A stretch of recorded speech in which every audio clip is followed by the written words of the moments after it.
Viewers, আসসালামু আলাইকুম। আজ আমি গরুর মাংস রান্না করব। তো রেসিপিটা আপনাদের সাথে শেয়ার করছি। এখানে আমি প্রায় 2.5 কেজির মতো মাংস নিয়েছি। প্রথমেই আমি মাংসগুলোকে ভালো করে পরিষ্কার করে এভাবে কেটে নিলাম। আমি সবগুলো মাংস সমানভাবে কেটে নিয়েছি। আমার সবগুলো মাংস কাটা হয়ে গেছে। এবার আমি কাটবো মুরগির মাংস। আমাদের পরিবারের সবাই গরুর মাংস খান না, তো গরুর মাংস রান্না করলে অবশ্যই মুরগির মাংসের সাথে রান্না করতে হয়। সেজন্য আমি একটা মুরগিকে কেটে নিচ্ছি। মুরগির মাংসগুলো আমার কাটা হয়ে গেছে। এবার আমি সবগুলো মাংসকে ধুয়ে পরিষ্কার করে নিয়েছি। এখন আমি রান্নাটা শুরু করে দিব। প্রথমে আমি সব ধরনের মশলা দিয়ে মাংসগুলোকে ম্যারিনেট করে নেব। এখানে আমি হলুদ, জিরা, মরিচ, ধনিয়া, আদা বাটা, রসুন বাটা, পেঁয়াজ কুচি এরকম সব উপকরণ দিয়ে দিচ্ছি। গরুর মাংসতে আমি পেঁয়াজগুলো কুচি করেই দেই, কারণ ওগুলো গরুর মাংস জালের সাথে এমনিতেই ভালো করে গলে যায়। আমার মাংস মাখানো শেষ। এবার আমি তরকারিটা চুলায় বসিয়ে দেব। কড়াইয়ে আমি তেল গরম করে নিয়েছি। এখানে এলাচি, দারুচিনি, পাঁচফোড়ন এবং তেজপাতা দিয়ে দিয়েছি। এইবার আমি মাংসগুলো দিয়ে দিচ্ছি। আমি মাংসগুলোকে ভালো করে কষিয়ে নেব। আমি এখানে এখন কোনো পানি দেব না, কারণ এটাতে এমনিতেই অনেক পানি বের হবে।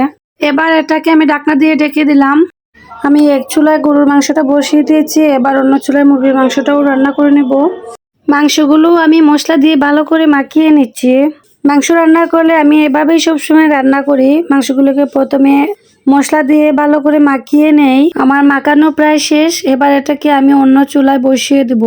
এখানে আদা দিতে ভুলে গেছিলাম, তো এটা আবার দিয়ে দিলাম। আমি পাঁচফোড়ন আর গরম মশলা দিয়ে এটা বাগার দিচ্ছি, কারণ আমার এই ফ্লেভারটা অনেক ভালো লাগে তাই। তো সবগুলো মাংস এখানে ঢেলে দিলাম। এটাকেও আমি ভালো করে কষিয়ে নেব। যে কোনো তরকারির স্বাদ আসলে মশলা কষানোর উপর ডিপেন্ড করে। তরকারির মশলা যত ভালো করে কষানো হবে তরকারির স্বাদটা ততই বাড়ে। তো আমিও এগুলোকে ভালো করে কষিয়ে নিচ্ছি। এখানে যত পানি ছিল সবগুলো পানি আমি ভালো করে শুকিয়ে নিচ্ছি। এদিকে গরুর মাংসটাকেও আমি বারবার নেড়ে দিচ্ছিলাম যাতে নিচে না লেগে যায়। আমার মুরগির মাংস তরকারিটা হয়ে গেছে। গরুর মাংসতে কিন্তু প্রচুর পরিমাণ পানি বের হয়েছে, তো এগুলোকে আমি বারবার নেড়ে চেড়ে পানিগুলো শুকিয়ে নিচ্ছি। পানিগুলো শুকাতে শুকাতে মোটামুটি মাংসগুলো অনেকটাই সিদ্ধ হয়ে গেছে। এটা ভালো করে সিদ্ধ হওয়ার জন্য আমি কিছু পানি দিয়ে দিয়েছি।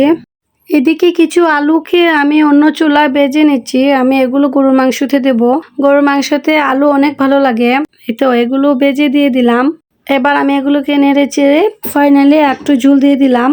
তরকারিটাকে আমি 10 মিনিটের মতো আরও রান্না করেছি। আমার মাংসগুলো বেশ ভালোই সিদ্ধ হয়েছে। এই তো আমার তরকারিটা ফাইনালি রেডি। আমি একটু মশলা চেখে নিয়ে নিয়েছি।